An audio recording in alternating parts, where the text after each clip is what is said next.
الحمد لله نحمده ونستعينه ونستغفره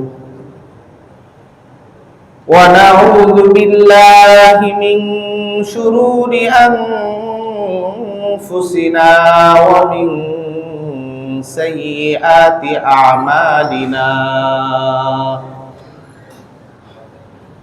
من يهد الله فلا مضل له ومن يضلل فلا هادي له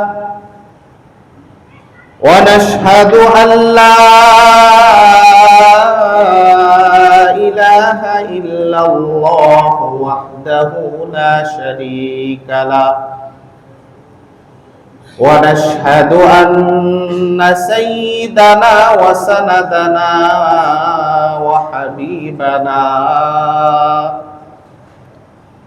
وحبيب ربنا وأولانا ومولانا محمد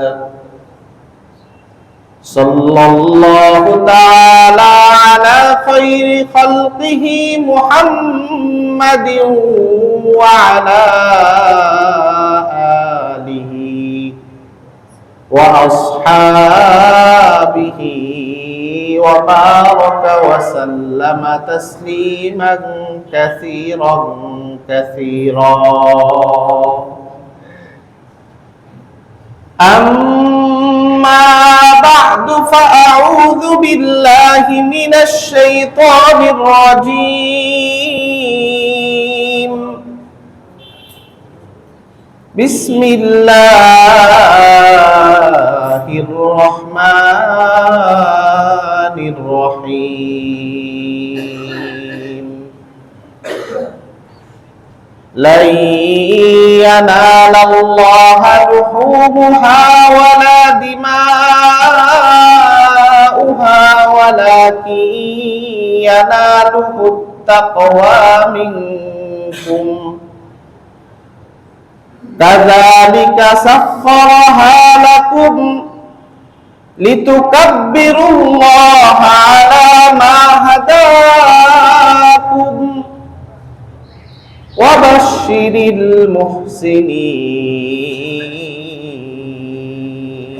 المحسنين. صدقت يا رب العالمين. وقال النبي صلى الله عليه وسلم: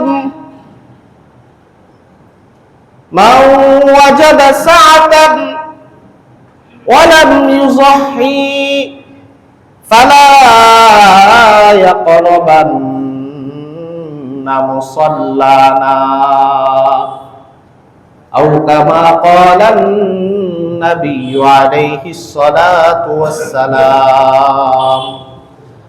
سبحانك لا علم لنا إلا ما علمتنا إنك أنت عليم الحكيم. সবাই মহব্বতের সাথে দুরূদ ইব্রাহিম পাঠ করুন। আল্লাহুম্মা সাল্লি আলা মুহাম্মাদিন ওয়া আলা আলি মুহাম্মাদ কামা সাল্লাইতা আলা ইব্রাহিম ওয়া আলা আলি ইব্রাহিম ইন্নাকা হামিদুম মাজিদ। اللهم بارك على محمد وعلى آل محمد كما باركت على إبراهيم وعلى آل إبراهيم إنك حميد مجيد. الحمد لله. আল্লাহ পাকের আশিকিন, জাকিরিন, শাকিরিন, মুহতারাম মুআজ্জাজ মুসল্লিয়ানে কেরাম, মহান রব্বুল ইজ্জত ওয়াল জালালের দরবারে অসংখ্য অগণিত শুকর আদায় করছি। রব্বুল ইজ্জত ওয়াল জালাল আমাকে আপনাকে দয়া করে, মায়া করে, বড় মেহেরবানি করে দুনিয়াবি সমস্ত কাজ থেকে ফারেক করে আল্লাহ তাআলার এক মহান হুকুম জুমার নামাজ আদায়ের লক্ষ্যে দুনিয়ার সর্বশ্রেষ্ঠ জায়গা, যেটার কথা আল্লাহ নিজে বলেছেন আমার ঘর। আল্লাহ তাআলার ঘরে আসার মতো বসার মতো তৌফিক দান করেছেন। সবাই অন্তর থেকে জবান খুলে আল্লাহর শুকর আদায়ার্থে একবার জোরে সুরে বলে আলহামদুলিল্লাহ। লক্ষ কোটি দরুদ ও সালাম পেশ করি আকায়ে নামদার তাজদার মদিনা হযরত মুহাম্মদুর রাসূলুল্লাহ সাল্লাল্লাহু আলাইহি ওয়াসাল্লামের আলিশান দরবারে। মুহতারাম মুআজ্জাজ মুসল্লিয়ানে কেরাম, আল্লাহ তাআলার মেহেরবানিতে আমরা জিলহজ মাসে এসে উপনীত হয়েছি। আল্লাহ তাআলার অশেষ কুদরত, আল্লাহ তাআলা এই মহা পবিত্র জিলহজ মাস পর্যন্ত আমাদের হায়াতকে বৃদ্ধি করে দিয়েছেন। এই মাসেও এরকম অনেক মানুষ আছে যাদের মৃত্যু এই মাসের ভিতরে হয়ে যাচ্ছে। তাদের সামনের কুরবানি আর এই দুনিয়াতে করা হবে না। আজকে আমার একজন খুব কাছের মুসল্লি, আমি যেখানে নামাজ পড়াই আমার পিছনে সব সময় নামাজ পড়তো, ইকামত দিত। উনি জিলহজ মাসের যেদিন চাঁদ উঠে সেই দিনও আমাকে ফোন করে বলছে যে হুজুর, সাহারের শেষ সময় কখন, ইফতারের সময় কখন, আমাকে বলে দেন। আমার নিয়ত হলো আমি এই জিলহজ মাসের এই 10টা রোজাই রাখবো। প্রথম একটা রোজা রাখছে, একেবারে সুস্থ সবল মানুষ। দ্বিতীয় রোজার দিন রাতের বেলায় হঠাৎ করে স্ট্রোক, বুকে ব্যথা। ধানমন্ডি পপুলার হসপিটালে নেওয়ার পরে গত রাত্রে ইন্তেকাল করেছে। এমন একটা সুস্থ সবল তরতাজা মানুষ, এশার নামাজ আমার পিছনে পড়ে গেছে, রাত্রে বেলা অসুস্থ, একদিনের মাথায় ইন্তেকাল। দেখেন ভাই, আমাদের প্রত্যেকের জীবনটাই একই রকম। একটা মুহূর্ত বিশ্বাস করার মতো না। এই এক মুহূর্তের পরের মুহূর্তে যে আমি আর আপনি দুনিয়াতে থাকবো, এই গ্যারান্টি কারো কাছে নেই। এই জন্যই তো নবী পাক সাল্লাল্লাহু আলাইহি ওয়াসাল্লাম বলেছেন, প্রকৃত ঈমানদার তারাই যারা প্রতি মুহূর্তে তার মৃত্যুর জন্য প্রস্তুত থাকে। প্রতিটা মুহূর্ত মৃত্যুর জন্য প্রস্তুত থাকা সেই ব্যক্তি প্রকৃত ঈমানদার মুমিন। এই ঈমানদারের কারো কাছে কোনো দেনা পাওনা থাকবে না। প্রতি মুহূর্তে সে তাওবার হালতে থাকবে, না জানি পরের মুহূর্তে আমার ইন্তেকাল হয়ে যাবে, পরের মুহূর্তটাই আমার জীবনের শেষ মুহূর্ত হয়ে যায়। আল্লাহ তাআলা আমাদের সবাইকে মৃত্যুর কথা বারবার স্মরণ করার তৌফিক দান করুন। দুনিয়াতে থাকতে থাকতেই পরকালের জীবনের জন্য কিছু সামানা অর্জন করার তৌফিক দান করুন। মুহতারাম মুআজ্জাজ মুসল্লিয়ানে কেরাম, জিলহজ মাস শুরু হয়ে গিয়েছে। ইতিমধ্যেই ইসলামিক ফাউন্ডেশনের পক্ষ থেকে আমাদেরকে ঈদুল আজহার দিন তারিখ ঘোষণা করে দেওয়া হয়েছে। আগামী বৃহস্পতিবার 28শে মে পবিত্র ঈদুল আজহা আমাদের বাংলাদেশে অনুষ্ঠিত হবে। জিলহজ মাসের আমল সম্পর্কে আমরা গত জুমায় কিঞ্চিত আলোচনা করেছিলাম। আমাদের সামনে দুইটা আমল বেশি গুরুত্বপূর্ণ। জিলহজ মাসের আরাফার দিনের রোজা রাখাটা অত্যন্ত ফজিলতের একটা দিন। গত জুমায় আপনাদের সামনে আম্মাজান আয়েশা রাদিয়াল্লাহু আনহার একটা হাদিস শুনিয়েছিলাম। কোন কোন কিতাবে আসছে হযরত আবু হুরায়রা রাদিয়াল্লাহু আনহু থেকে বর্ণিত হাদিস। এই হাদিসের শেষে আল্লাহ নবী সাল্লাল্লাহু আলাইহি সাল্লাম বলেন, ইন্নী আহতাসিবু আলাল্লাহ সিয়ামু ইয়াউমি আরাফা, ইন্নী আহতাসিবু আলাল্লাহ, যে আমি আরাফার দিনের রোজা সম্পর্কে ধারণা করি যে এই দিনের রোজাটা তার পিছনের এবং সামনের 2 বছরের গুনাহ খাতা আল্লাহ তাআলা এই একদিনের রোজা রাখার বদলতে মাফ করে দিবেন।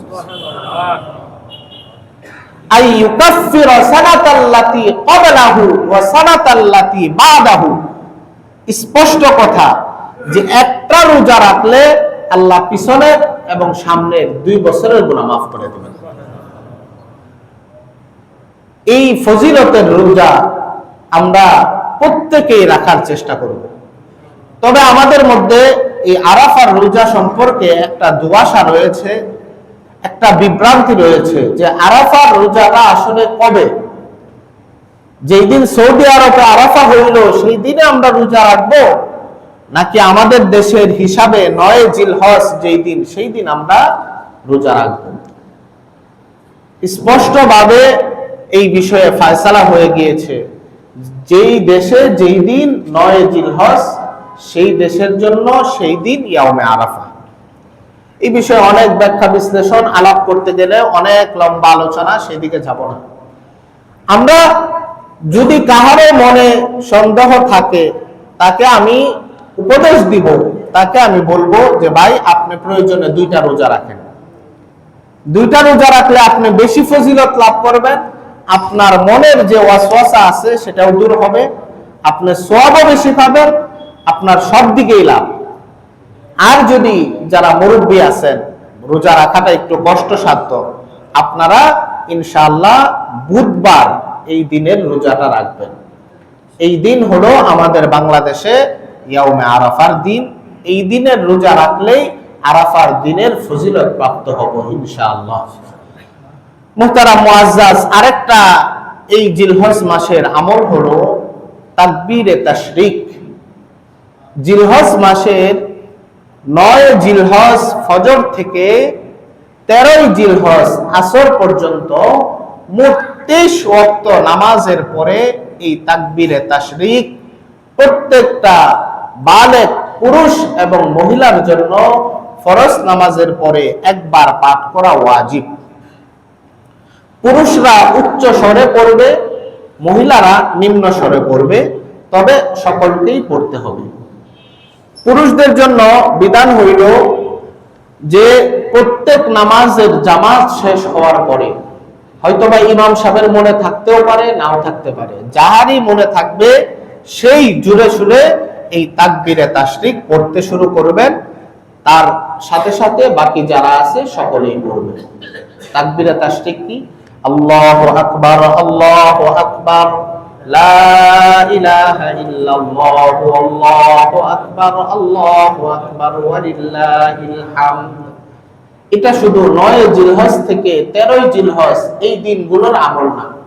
হাদিসে পাকের মধ্যে আছে জিলহজ মাসের চাঁদ ওঠার পরে তোমরা যত বেশি তাকবীরে তাশরিক পাঠ করতে পারো তত তোমাদের জন্য উপকার, তত তোমাদের জন্য ফায়দা। আল্লাহ তাআলা কুরআনুল কারীমে নিজেই বলে দিয়েছেন, অরাব্বাকা ফাকাব্বির, তোমরা তোমাদের প্রতিপালকের বরত্বের কথা বর্ণনা করো, বরত্বের কথা বেশি বেশি করে প্রকাশ করো। আল্লাহ তাআলার বরত্বের কথাগুলো এই তাকবীরে তাশরিকের মধ্যে বলা হয়েছে।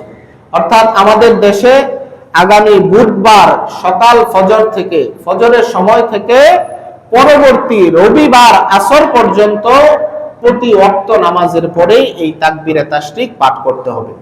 আমরা যারা পুরুষ আছি আমরা আমাদের ঘরে এই সংবাদটা পৌঁছে দিব ইনশাআল্লাহ। আমাদের মা বোনরাও যেন এই আমলটা যথাযথভাবে আদায় করতে পারে। মুহতারাম মুআজ্জাজ মুসল্লিয়ানে কেরাম, আমরা বিগত জুমায় কুরবানির ইতিহাস সম্পর্কে কিঞ্চিত আলোচনা করেছিলাম। কুরবানির ইতিহাস থেকে আমরা শিক্ষা গ্রহণ করেছিলাম। এখন আমাদের সামনে শুধু কুরবানি করা বাকি। কুরবানি আমরা কেন করব? কুরবানি আমাদের কি ফজিলত দিবে? আম্মা জান আয়েশা রাদিয়াল্লাহু আনহা থেকে বর্ণিত হাদিস, জামিউত তিরমিজি এই কিতাবের মধ্যে রয়েছে হাদিসটা। আম্মা জান আয়েশা রাদিয়াল্লাহু আনহা বলেন, আল্লাহ নবী সাল্লাল্লাহু আলাইহি ওয়াসাল্লাম বলেছেন 10ই জিলহজ অর্থাৎ ঈদুল আজহার দিন পশু কুরবানি করার চাইতে আল্লাহ তাআলার কাছে অধিক প্রিয় আর কোনো আমল নাই। সব থেকে আল্লাহ তাআলার কাছে প্রিয় আমল হলো পশু কুরবানি করা। এই হাদিসের পরের অংশেই আল্লাহ নবী সাল্লাল্লাহু আলাইহি ওয়াসাল্লাম বলেন যে শোনো, তোমরা যে পশু কুরবানি করবে তোমাদের এই পশুর চামড়া, এই পশুর পশম এই পশুর খুর, এই প্রত্যেকটা জিনিস কিয়ামতের দিন আল্লাহ তাআলার সামনে উপস্থিত হবে। সুবহানাল্লাহ। কোন হাদিসে আসছে এই পশুটা কিয়ামতের দিন বান্দার জন্য বাহন হবে। সুবহানাল্লাহ। আল্লাহ নবী সাল্লাল্লাহু আলাইহি সাল্লাম বলেন, শুনো, তোমরা যে কুরবানি করবে, তোমরা তো পশু কুরবানি করবে, তোমাদের এই পশু কুরবানি করার জন্য তোমরা যখন এই পশুর গলায় ছুরি চালাবে, এই কুরবানির পশুর রক্ত ফোঁটা মাটিতে পড়ার আগে আগেই আল্লাহ তাআলা তোমাদের এই কুরবানিকে কবুল করে নেবেন। সুবহানাল্লাহ। আল্লাহ নবী সাল্লাল্লাহু আলাইহি সাল্লাম এরপরে বলেন, হে আমার উম্মতেরা, সুতরাং তোমরা সন্তুষ্ট চিত্তে আল্লাহ তাআলার সন্তুষ্টির জন্য তোমরা কুরবানি করো। কুরবানি এটা একটা স্বতন্ত্র ইবাদত। এটা অন্য কোন দান, খয়রাত, সদকা, অন্য কোন ভাবে এই ইবাদত এটার ঘাটতি পূরণ করা সম্ভব না। অন্য অনেক ইবাদত আছে, একভাবে না করতে পারলে এটার পরিবর্তে সদকা করে দেওয়া বিভিন্ন মাধ্যম আছে, কিন্তু কুরবানি এটা না করে সদকা করে দেওয়া অন্য কোনো পন্থা নাই। একমাত্র আল্লাহ তাআলার সন্তুষ্টির উদ্দেশ্যে পশু কুরবানি করার মাধ্যমে এই ইবাদত পালন করতে হবে। আল্লাহ নবী সাল্লাল্লাহু আলাইহি ওয়াসাল্লাম এই ইবাদতটাকে এত বেশি গুরুত্ব দিয়েছেন, এত বেশি গুরুত্ব দিয়েছেন। আল্লাহ নবী তার সাহাবীদেরকে লক্ষ্য করে বলেন, ও আমার সাহাবীরা শুনো, মা ওয়াজাদা সাআতা, আল্লাহ তাআলা তোমাদের মধ্যে যাদেরকে কুরবানি দেওয়ার সাধ্য সামর্থ্য দিয়েছে, আল্লাহ তাআলা কুরবানি দেওয়ার মতো সামর্থ্যবান তাকে বানিয়েছে, এরপরেও ব্যক্তিটা আল্লাহ তাআলার সন্তুষ্টির উদ্দেশ্যে কুরবানি করলো না, আমি নবী তার জন্য সতর্কবাণী দিয়ে দিলাম, সেই ব্যক্তি যেন আমাদের ঈদগাহে না আসে। নাউজুবিল্লাহ। কত বড় কথা! যেখানে আল্লাহ নবী সাল্লাল্লাহু আলাইহি সাল্লাম অন্য হাদিসে বলেছেন, তোমাদের ছোট নাবালেগ বাচ্চা যারা মুসাফির আছে এবং সমাজের প্রতিটা শ্রেণীর মানুষ সকলকে নিয়ে তোমরা ঈদগাহে জমায়েত হবে। এই দিনে তোমরা আল্লাহ তাআলা বরত্ব বর্ণনা করবে, এই দিনে তোমরা আনন্দ ফুর্তি করবে। এমনই একটা মজলিস, এই মজলিসে আল্লাহ নবী ওই সকল ব্যক্তিদেরকে আসতে নিষেধ করে দিলেন যে তোমাদের সামর্থ্য থাকা সত্ত্বেও তোমরা যারা কুরবানি দিবে না, তোমরা আমাদের ঈদগাহে আসার প্রয়োজন নেই। কঠিন কথা। এই জন্য ভাইয়েরা আমার, এই কুরবানি বড় মহত্বপূর্ণ, ফজিলতপূর্ণ এক ইবাদত। আমরা প্রত্যেকেই নিয়ত করি আমরা আল্লাহ তাআলার সন্তুষ্টির উদ্দেশ্যে কুরবানি করব ইনশাআল্লাহ। কুরবানি এই ইবাদতটা কবুল হওয়ার জন্য দুইটা শর্ত জরুরি। শুধু কুরবানি নয়, প্রত্যেকটা ইবাদত আল্লাহ তাআলার কাছে গ্রহণযোগ্য হওয়ার জন্য দুইটা শর্ত লাগে। দুইটা জিনিস একত্র হইলে আল্লাহ তাআলার কাছে সেই ইবাদতটা গ্রহণযোগ্য হয়। এক নাম্বার হলো ইবাদতটা আল্লাহ তাআলার সন্তুষ্টির উদ্দেশ্যে করতে হবে, খালেস নিয়তে। নিয়তটা আমার পরিপূর্ণ সঠিক থাকতে হবে যে একমাত্র আমার রব্বুল ইজ্জত ওয়াল জালাল, আমার মালিক আল্লাহ তাআলাকে সন্তুষ্টির জন্য আমি কুরবানি করছি। আল্লাহ তাআলা এই কথাটাই কুরআনুল কারীমে সূরাতুল হজ এই সূরার 37 নম্বর আয়াতের মধ্যে বলে দিয়েছেন। আল্লাহ তাআলা বলেন, লা ইয়ানালাল্লাহু লুহুমুহা ওয়ালা দিমাউহা ওয়ালাকিন ইয়ানালুহুত তাকওয়া মিনকুম কাযালিকা সাখখারাহা লাকুম লিতুকাব্বিরুল্লাহা আলা মা হাদাকুম ওয়া বাশশিরিল মুহসিনিন। আল্লাহ তাআলা বলে দিলেন, ও দুনিয়ার মানুষেরা শুনো, তোমরা যেই পশু কুরবানি করো, আমি আল্লাহ তোমাদেরকে যেই পশু কুরবানি করার নির্দেশ দিয়েছি, এই কুরবানি করার পরে এই কুরবানির পশুর কোনো কিছুই আমি আল্লাহ তাআলা চাই না তোমার কাছে। কুরবানি করার পরে এই পশু তোমার কাছেই থেকে যাবে। এই পশুর রক্ত, এই পশুর গোশত, এই পশুর হাড্ডি কোনো কিছুই আমার প্রয়োজন নাই। আমি আল্লাহ কোনো কিছুই নিব না। আমি আল্লাহ সব কিছু তোমাদের জন্য দিয়ে দিলাম। আমি আল্লাহ শুধু তোমাদের কাছ থেকে নিব তোমাদের অন্তরের তাকওয়া।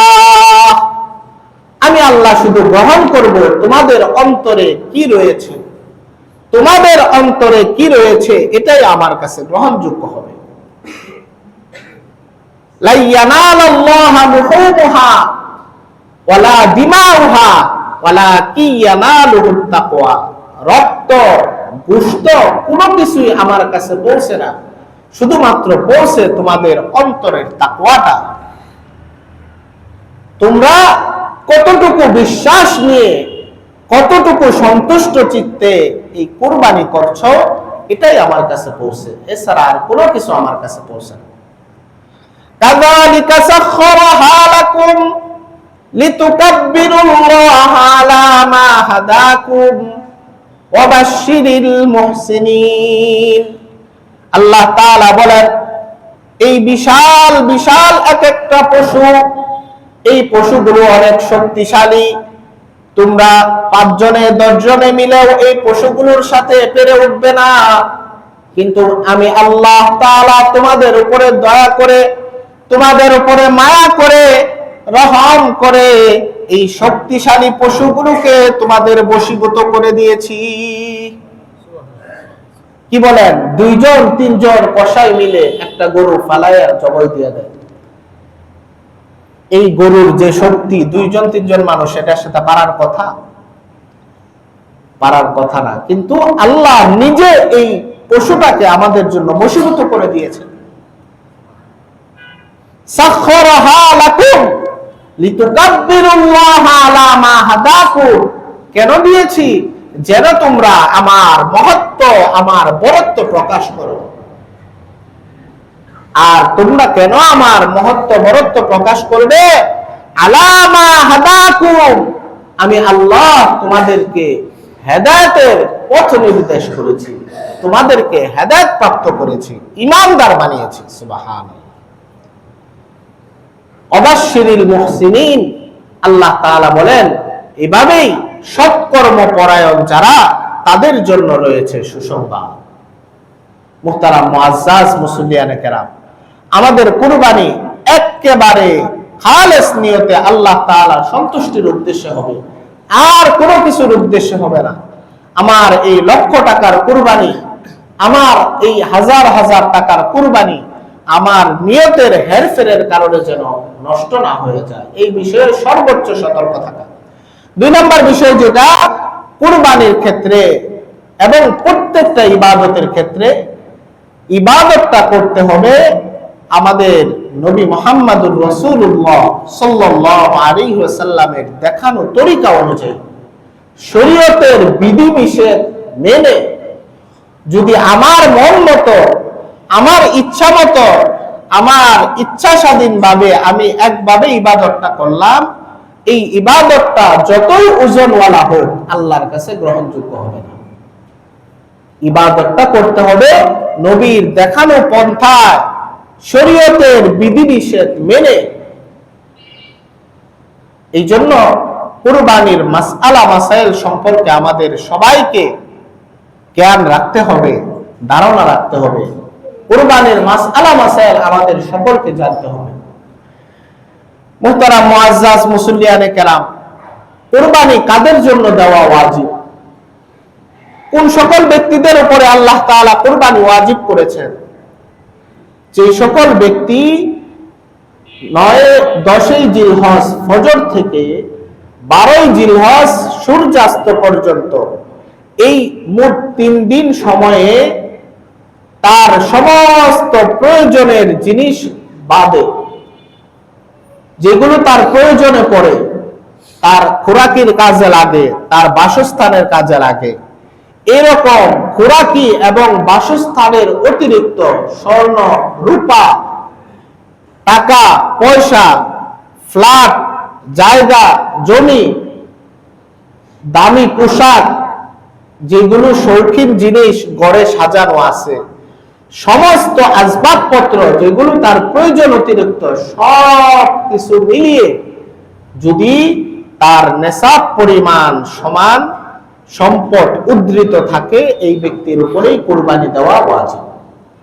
যাকাত আর কুরবানির মধ্যে পার্থক্য হইল, যাকাতের জন্য শর্ত হলো হাউলান হাউল, অর্থাৎ 1 বছর অতিক্রম করতে হবে সম্পদটা, কিন্তু কুরবানির ক্ষেত্রে তা না। শুধুমাত্র এই 3 দিনের যে কোনো সময়ে আপনার কাছে যদি এই পরিমাণ সম্পদ, আমি হিসাব করে দেখেছি, সব মিলিয়ে বর্তমান স্বর্ণের বাজার অনুযায়ী 2,10,000 টাকার মতো হয়। আপনার প্রয়োজন অতিরিক্ত সম্পদ সব মিলিয়ে যদি 2,10,000 টাকা একটু প্লাস মাইনাস ধরে হিসাব করবেন, এটা যদি আপনার কাছে থাকে, এই 3 দিনের যে কোনো সময় আপনার উপরে কুরবানি ওয়াজিব। এবং কি কোন ব্যক্তি যদি 12 তারিখ আসরের সময় এই পরিমাণ সম্পদের মালিক হয়, এরপরেও তার উপরে কুরবানি দেওয়া ওয়াজিব। এই হলো 1 নাম্বার বিষয়। 2 নাম্বার বিষয়, কুরবানি দেওয়ার ক্ষেত্রে আমাদেরকে কিছু কিছু বিষয় অতি গুরুত্বের সাথে লক্ষ্য করতে হয়। 1 নাম্বার, আমরা যে পশুটা ক্রয় করব, আমাদের পশুটা একেবারে নিখুঁত হইতে হবে, মোটা তাজা হৃষ্টপুষ্ট পশু হইতে হবে। কুরবানির ক্ষেত্রে রুগ্ন ত্রুটি সম্পন্ন পশু গ্রহণযোগ্য না। হৃষ্টপুষ্ট একেবারে নিখুঁত পশু কুরবানি করতে হবে। তারপরে আমাদের কুরবানির ক্ষেত্রে যেটা খেয়াল করতে হবে, শরীকে কুরবানির ক্ষেত্রে আমরা একটা গরুতে, একটা মহিষে, এই ধরনের বড় প্রাণী যেগুলো আছে, গরু, মহিষ, উট, এগুলোতে আমরা 7টা শরীক হইতে পারবো। আর বকরি, ছাগল, ভেড়া, দুম্বা, এগুলোর ক্ষেত্রে এক নামে একটাই দিতে হবে। 7 শরীকের ক্ষেত্রে আমাদের সমাজে যেটা হয়ে থাকে, অনেক সময় 51ভুক্ত পরিবার কয়েক ভাই একসাথে মিলে একসাথে টাকাটা জমিয়ে একটা শরীক নিছে, নেওয়ার পরে এই গোশতটা আবার যখন বাসায় নেয়, 4-5 ভাইয়ের মধ্যে ভাগাবন্ড করে নিয়ে নেয়। এটা কুরবানি সহি হবে না। তবে যদি এরকম হয় যে কয়েক ভাই কেউই সামর্থ্যবান না, সবাই অল্প অল্প করে টাকা দিয়ে তার বাবাকে মালিক বানাইছে, অথবা তার বড় ভাইকে মালিক বানাইছে, একজনের নামে দিছে, সেই ব্যক্তি পরবর্তীতে নেওয়ার পরে গোশত যেভাবে যাকে দেয় তার ইচ্ছা, তাহলে সহি হবে। অন্যথায় আমরা যেরকম করি যে এক সমাজের অনেক মানুষ, এক ভাই দিল 5,000, আরেক ভাই 10,000, সবাই মিলে এক শরীক নিছে, এরকম অবস্থায় কুরবানি হবে না। তো সকলের কুরবানি নষ্ট হয়ে যাবে।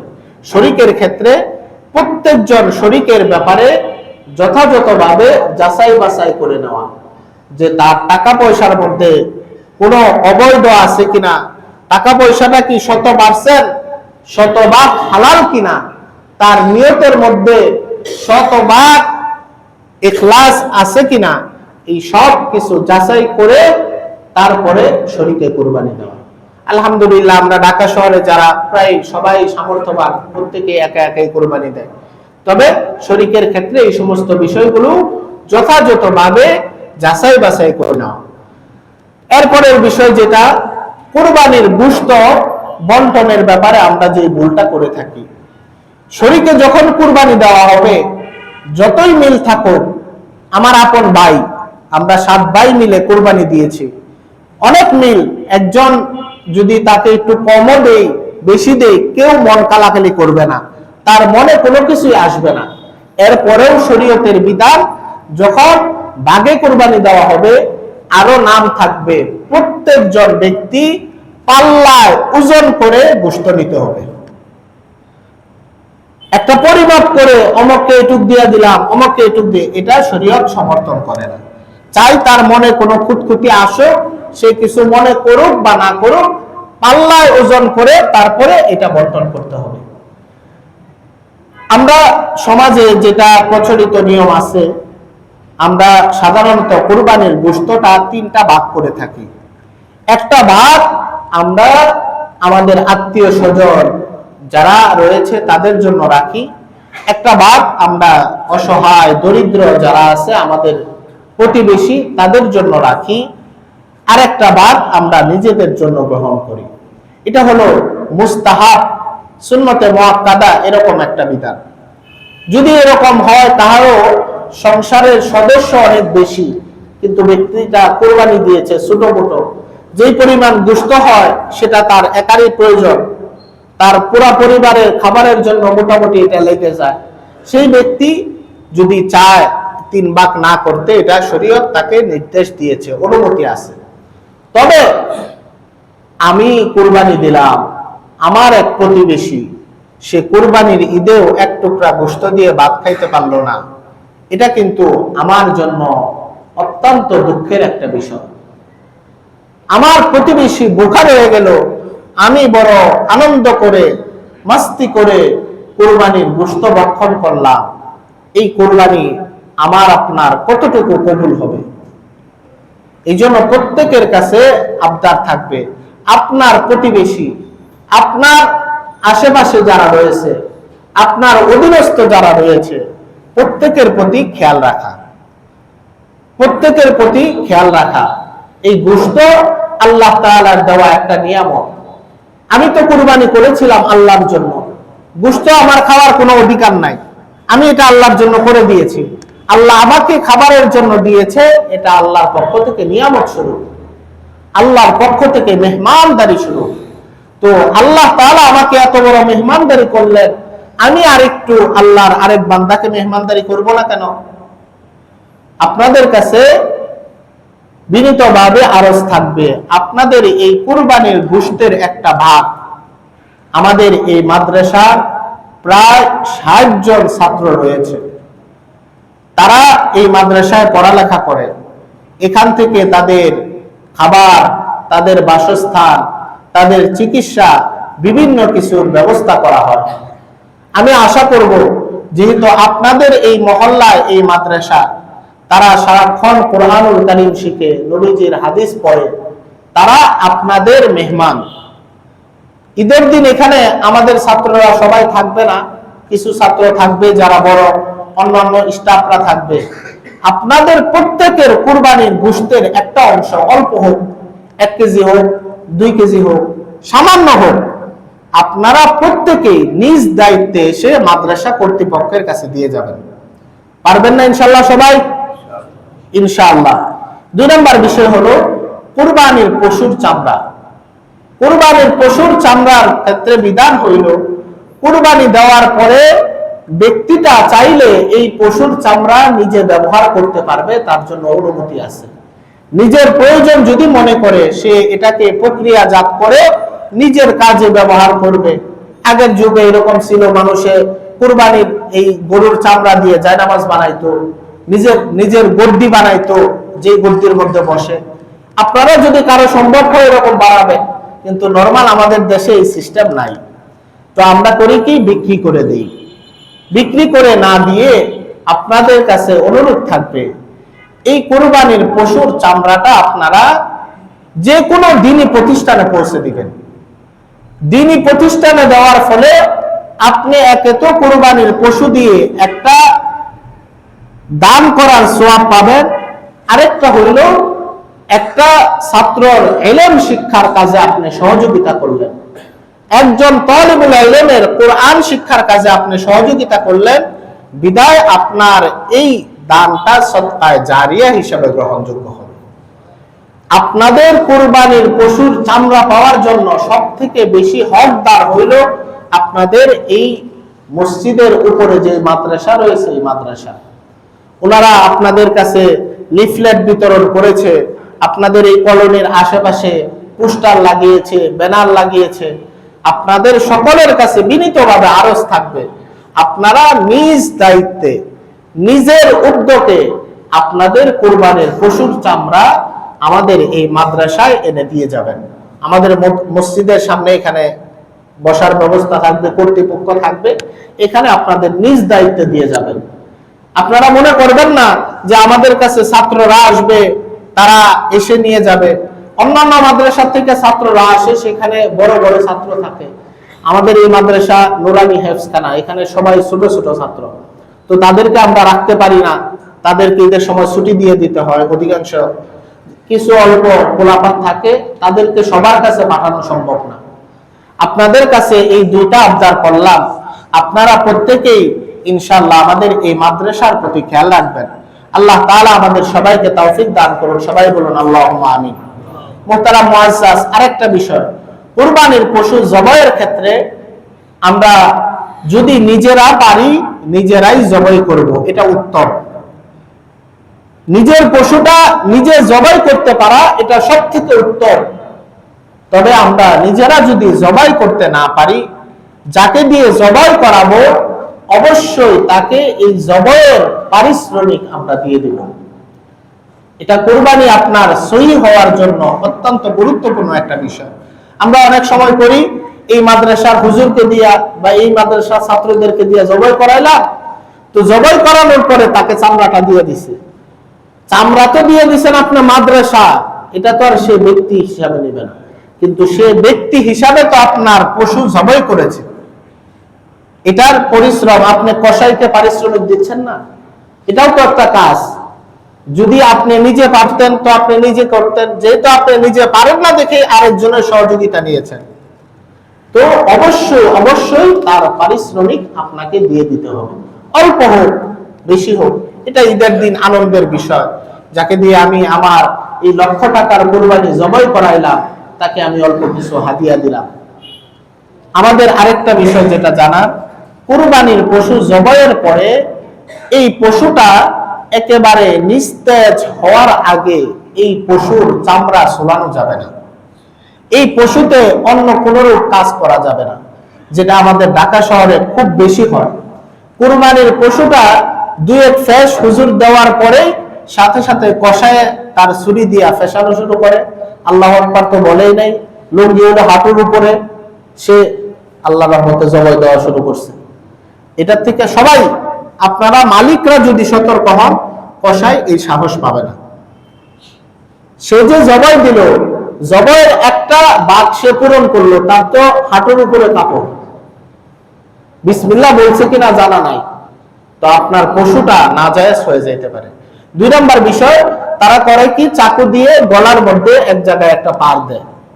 এটার বিষয়ে আসছে, যখন গলার ভিতরে এই জায়গাটার মধ্যে চাকু ঢুকিয়ে দেয়, গরুটা সেই সময় স্ট্রোক করে ফেলে। আমার বিধান হইল, কুরবানির পশুকে আমি জবাই করে তাকে মৃত্যু দিব, জবাই করার মাধ্যমে তার মৃত্যু নিশ্চিত করা, এটা হলো শরীয়তের বিধান। এখন আমি জবাই করার পরে আবার ছুরি ঢুকিয়ে দিয়ে যদি তাকে স্ট্রোক করিয়ে ফেলি, তাহলে তো তার মৃত্যুটা নিশ্চিত হইল স্ট্রোক করার দ্বারা। আর স্ট্রোক করা কোন পশু মৃত্যুবরণ করেছে, এটা কি খাওয়া জায়েজ? এটা খাওয়া জায়েজ নাই।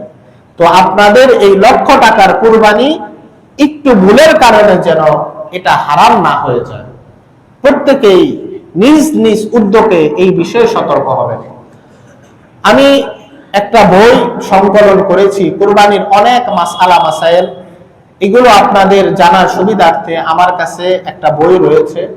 আপনাদের যাদের কুরবানির মাসলা মাসাইল জানার আগ্রহ আছে, নামাজের পরে আমার থেকে নিয়ে যাবেন ইনশাআল্লাহ, কোনো হাদিয়া লাগবে না, শুধুমাত্র আপনারা পড়ে আমার জন্য দোয়া করবেন। আল্লাহ তাআলা আমাদের সবাইকে আমাদের এই কুরবানিকে একমাত্র আল্লাহ তাআলার সন্তুষ্টির উদ্দেশ্যে করার তৌফিক দান করুন। আমাদের প্রত্যেকের কুরবানির উসিলায় আল্লাহ তাআলা কাল কিয়ামতের ময়দানে যেন আমাদেরকে জান্নাতুল ফেরদাউস নসিব করেন। সবাই বলুন আল্লাহুম্মা আমিন। ওয়া আখির দাওয়ানা আনিল হামদুলিল্লাহি রাব্বিল আলামিন।